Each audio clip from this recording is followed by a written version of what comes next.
যারা পনির খেতে ভালোবাসো তারা আমার এই ভেজ পনির রেসিপিটা একবার হলেও ট্রাই করতে পারো। যেমন দেখো, পনির রান্নার জন্য আমি এখানে পনির, ক্যাপসিকাম আর আলু ডুমো করে কেটে নিয়েছি। পনিরগুলো আমি গরম জলে ধুয়ে নিয়ে একদম হালকা করে ভেজে তুলে নিলাম। ওই একই তেলে আলু দিয়ে তাতে অল্প লবণ ও হলুদ দিয়ে 2 মিনিট ভেজেই তাতে দিয়ে দিলাম ডুমো করে কেটে রাখা ক্যাপসিকাম। সেটা দিয়ে আরও 2 মিনিট নেড়ে তুলে নিচ্ছি। ওই তেলের মধ্যে আরও একটু তেল দিয়ে তেজপাতা আর গোটা গরম মশলা ফোড়ন দিলাম। এবার একটা পেস্ট তৈরি করে নিচ্ছি। তার জন্য প্রথমে আমি বেশ খানিকটা পোস্ত আর 1 চামচ শুকনো লঙ্কা গুঁড়ো জল ছাড়াই মিক্সিতে একবার ঘুরিয়ে নিয়েছি।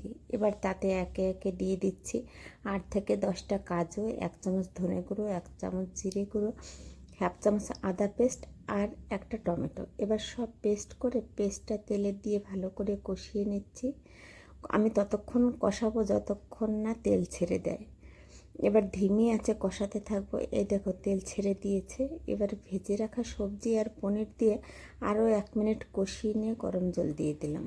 জল আমি খুব বেশি দেব না। এবার পরিমাণ মতো লবণ দিয়ে 3-4 মিনিট এখানে আমি ঢেকে দিয়েছি।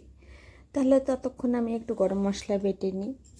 ব্যাস, এবার ঢাকনা খুলে 1 চামচ চিনি, গরম মশলা বাটা আর 1 চামচ গোবর্ধন ঘি। ব্যাস, রান্না আমার কমপ্লিট। এবার নামিয়ে নিয়ে গরম গরম পরিবেশন করাটাই বাকি। ওকে, ভালো থেকো, সুস্থ থেকো। আবার দেখা হবে নেক্সট ভিডিওতে। আর সম্পূর্ণ ভিডিওটা দেখার জন্য থ্যাংক ইউ। এভাবেই আমার পাশে থেকো।